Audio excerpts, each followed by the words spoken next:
স্বপ্ন যুগে আল্লাহ দেখাইতেছেন ইব্রাহিম কোরবানি করো।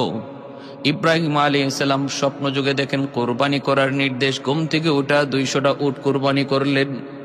আবার স্বপ্নে দেখেন ইব্রাহিম কোরবানি করো, আবারও তিনি 200টা উট কোরবানি করলেন। আবার দেখেন কোরবানি করো, ও ইব্রাহিম তোমার কাছে সবচেয়ে প্রিয় বস্তুটা কোরবানি করো। এইবার ঘুম থেকে উঠে চিন্তায় পড়ে গেলেন, প্রিয় বস্তু আমার কাছে সবচেয়ে প্রিয় বস্তু হলো আমার সন্তান ইসমাইল। আল্লাহ তো আমার কাছে আবারও পরীক্ষা চায়, বন্ধুত্বের পরীক্ষা চায়। সন্তান কোরবানি। সারার সাথে পরামর্শ করলেন। বিবি সারা বলেন, আপনি আল্লাহর হুকুম কার্যকর করুন। রওনা দিয়ে দিলেন মক্কায়।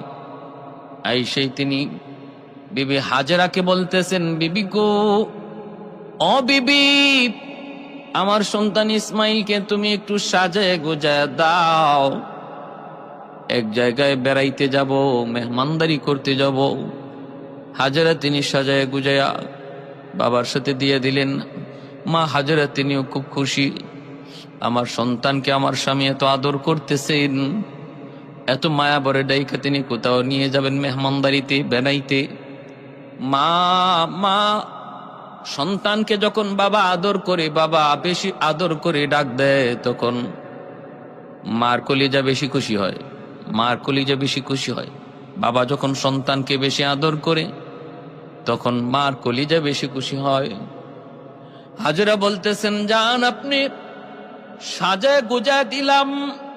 তিনি সাজায় গুজায় নিয়ে রওনা দিছেন। এইদিকে শয়তান মা হাজেরার কাছে এসে বলতেছে, হাজেরা, সন্তান ইসমাইলকে তুমি নিজে একা লালন পালন করছো, সন্তানকে মানুষ করেছো তুমি, যত কষ্ট যত যন্ত্রণা সব তুমি নিজে সহ্য করেছো। আজকে তোমার ওই কলিজার টুকরা সন্তানটারে তুমি তোমার স্বামীর সাথে দিয়া দিছো কোথায়? কয় বেড়াইতে। কয় না, বেড়াইতে নেই গো হাজেরা, তোমার সন্তান ইসমাইলকে ইব্রাহিম নিয়ে গেছে জবাই করার জন্য, জবাই কোরবানি করার জন্য। হাজেরা বলতেছে, কস কি তুই? বাবা কোনোদিন সন্তানকে জবাই করবে? কয় হ করবে। হাজেরা বলেন, অসম্ভব, আমি বিশ্বাস করি না। শয়তান বলে করবে করবে, কয় না বিশ্বাস করি না। এমনি শয়তানে কয় আল্লাহর হুকুমে, আল্লাহর হুকুমে। তখনই মা হাজেরা বলে, তাহলে তুই ইবলিস, আমার আল্লাহর হুকুমে যদি এটা হয়ে থাকে আমি তো নিষেধ করবই না, বরং আমি আরো সুন্দর করে সাজায় গুজায় দেব।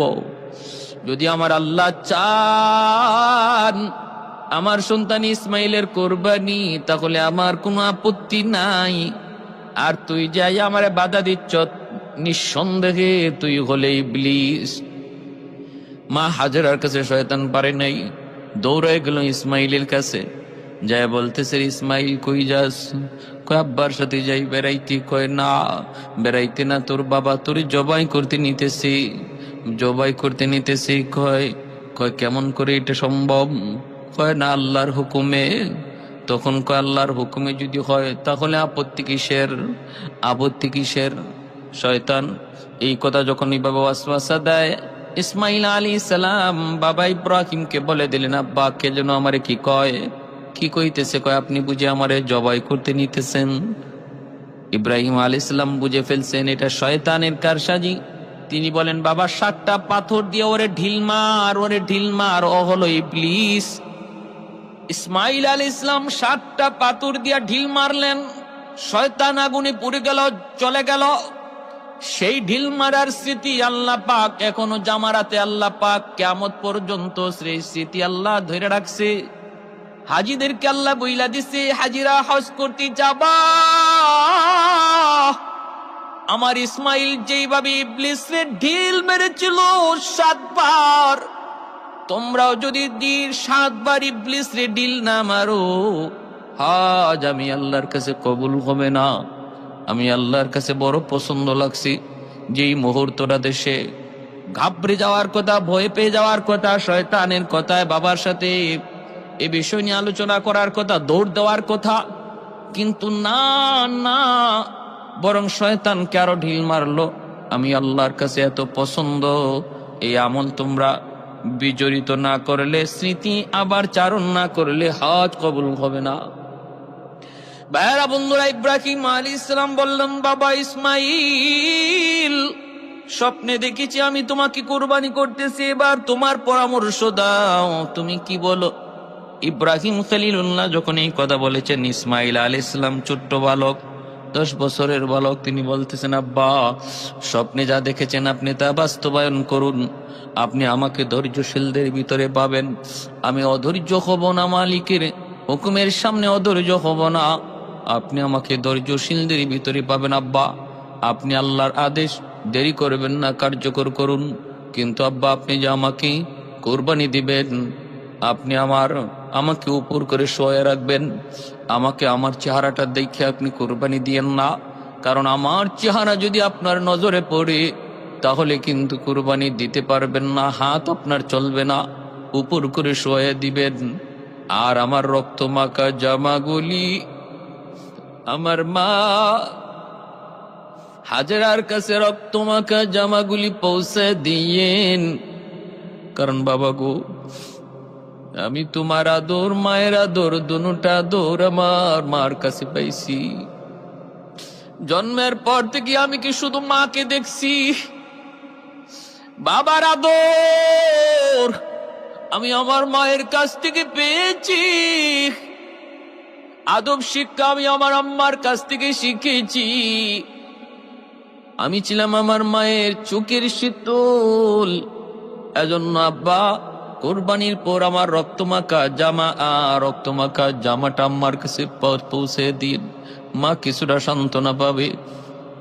ইব্রাহিম আলাইহিস সালাম তিনি এবার শোয়াইলেন, শোয়া তিনি সন্তান ইসমাইলকে উপর করে শোয়াইলেন, ছুরি চালাবেন, কিন্তু দেখা যায় ছুরি চালাইতে পারেন না।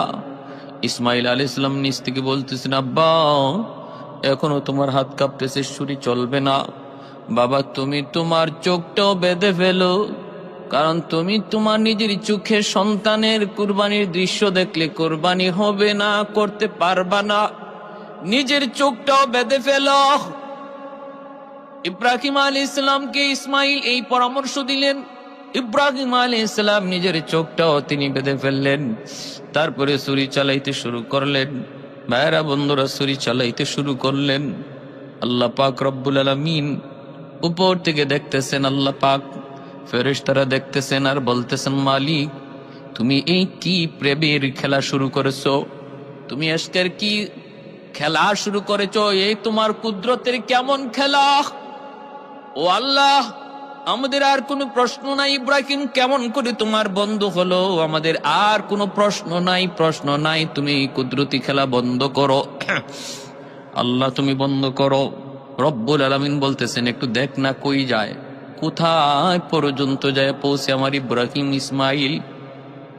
যখন ছুরি চালায় দিলেন, নিঃসন্দেহে এইবার ছুরি চালাইলেন।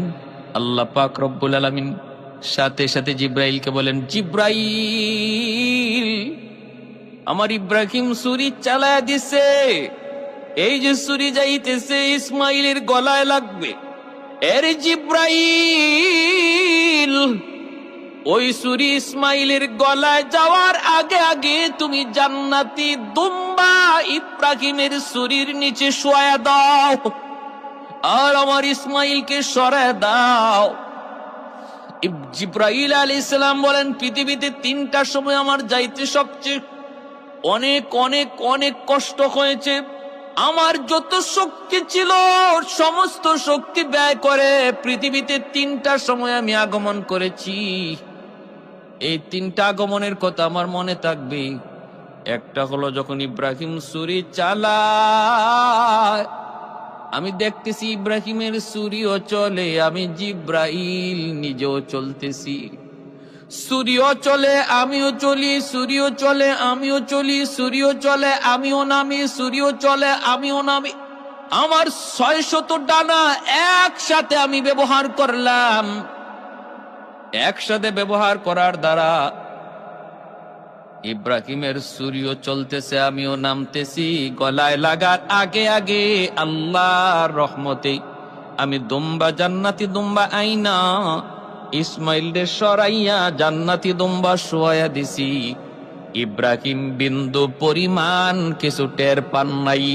তিনি তো ছুরি চালায় দিছেন, গজ গজ করে গলা কাটলো, খিনকি দিয়া রক্ত বের হলো। আল্লাহু আকবার কইয়া তিনি কুরবানি করে ফেললেন। এরপরে তিনি তো নিশ্চিত আমার ইসমাইল কুরবানি হয়ে গেছে, কোরবানি হয়ে গেছে। রক্ত পড়ার দৃশ্য, গলা কাটার মতো গলা কাটার আওয়াজ তিনি শুনতে পাইলেন।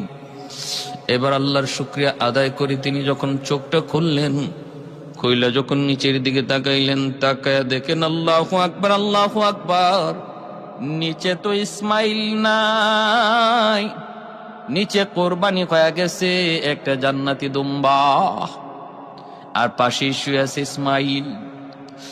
তিনি বিশ্বাস করতে পারতেছেন না, চোখটা আবার কসলাইতেছেন, চোখটা আবার এরকম ভাবে কি করলেন, একটু মনে করলেন চোখটা মনে হয় ঝাপসা। তারপরে আবার তাকে দেখেন ঘটনা সত্য, নিচে হলো একটা দুম্বা, পাশে দাঁড়ায় আছে ইসমাইল।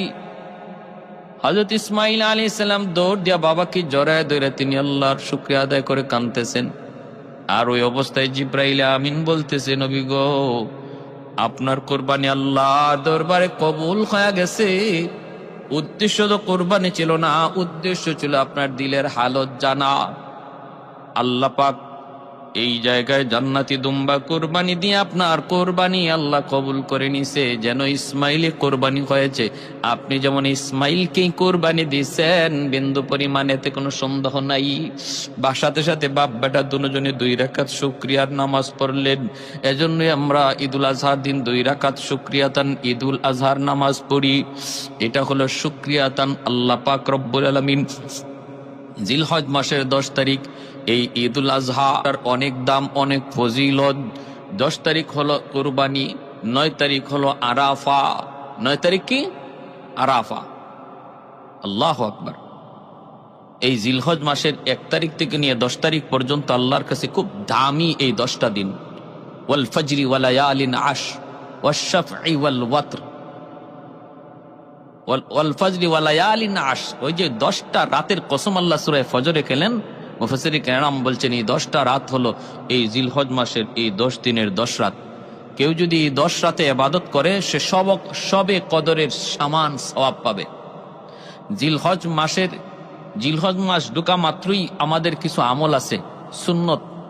1 নাম্বার হলো যে জিলহজ মাস ঢোকার আগে আগেই আমাদের শরীরের অতিরিক্ত পশম, নখ, চুল, অতিরিক্ত পশম পরিষ্কার করে নিব। জিলহজ মাস ঢোকা মাত্রই নখ না কাটা, চুল না কাটা, অতিরিক্ত পশম না কাটা, এগুলা হলো সুন্নত। কেন?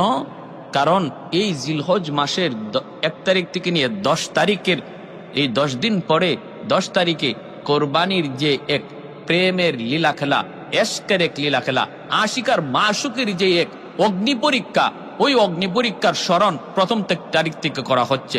একজন আশিক যখন সে তার এশকের আগুন, একজন আশিক যখন তার মাশুকের জন্য এতটাই দেওয়ানা হয়ে যায়, নিজেকে পর্যন্ত হারায় যায়, নিজেকে চেনে না, তখন তার চুল কাটার কথা আর কখন ইয়াদ থাকবে, মুছ কাটার কথা কখন ইয়াদ থাকবে? একজন সত্যিকারের আশিক তার মাথার চুলের খবর থাকে না, একজন সত্যিকারের আশিকের তার নখের খবর থাকে না, একজন সত্যিকারের আশিক অতিরিক্ত পশমের কোনো খবর থাকে না, সে তো একজনের পাগল। আল্লাহ পাক রব্বুল আলামিন ওই কুরবানির মধ্যে ইব্রাহিম আলাইহিস সালাম যে কি পরিমাণ আল্লাহর আশিক ছিলেন, যে ইশকের কারণে সন্তান, কলিজার টুকরা সন্তানকে আল্লাহর মহব্বতের সামনে কোরবানি দিয়ে দিচ্ছেন, সেই কথা স্মরণ করার জন্য একজন আশিকের নমুনা হওয়া জিলহজ মাস ঢোকা মাত্র, এটা মায়ার নবীর বহুত বড় এক সুন্নত।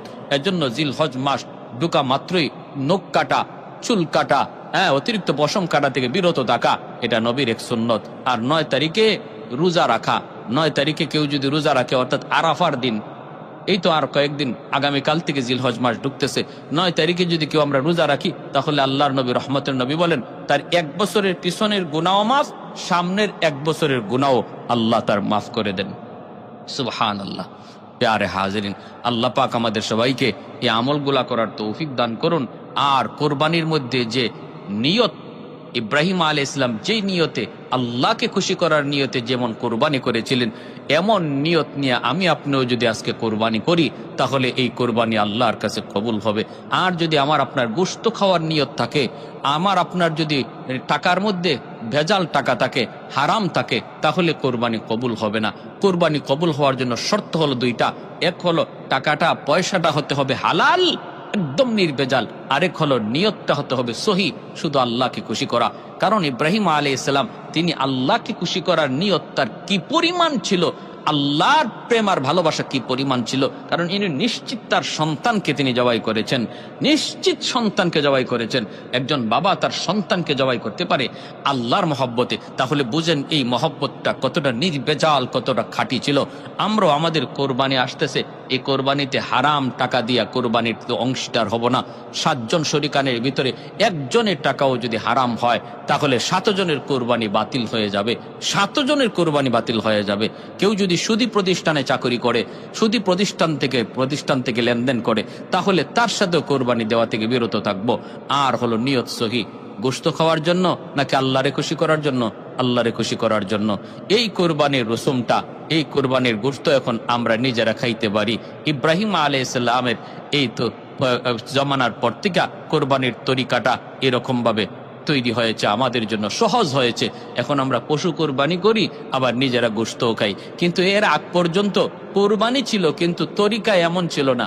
আকাশ থেকে আগুন আইসা কোরবানির বস্তুটারে খেয়ে ফেলতো, নিজেরা খাওয়ার কোনো সুযোগ ছিল না। আল্লাহ আমাদেরকে এই কথা বুঝার এবং এই কোরবানি আল্লাহকে রাজি খুশি করার নিয়তে করার তৌফিক আল্লাহ দান করুন। মায়ার নবী বলেন, যে কোরবানি দেয় প্রতিটা পশমে পশমে নেকি আল্লাহ তার আমল নামায় দান করে। এজন্য সাধ্য যার আছে, মান ওয়াজাদা সাআতান, নবী বলেন যার সাধ্য আছে কোরবানি দেওয়ার, সে যেন কোরবানি দেয়। এটা বহুত বড় এক সওয়াব। পশুটার গায়ে যদ্দুর পশম আল্লাহ তার আমল নামায় দান করে, আর ওই রক্ত মাটিতে পড়ার আগে আগেই আল্লাহ তার কোরবানি কবুলও করে, যদি নিয়ত সহি হয়। আল্লাহ আমাদেরকে আমল করার এবং সে অনুযায়ী চলার তৌফিক আল্লাহ দান করুন।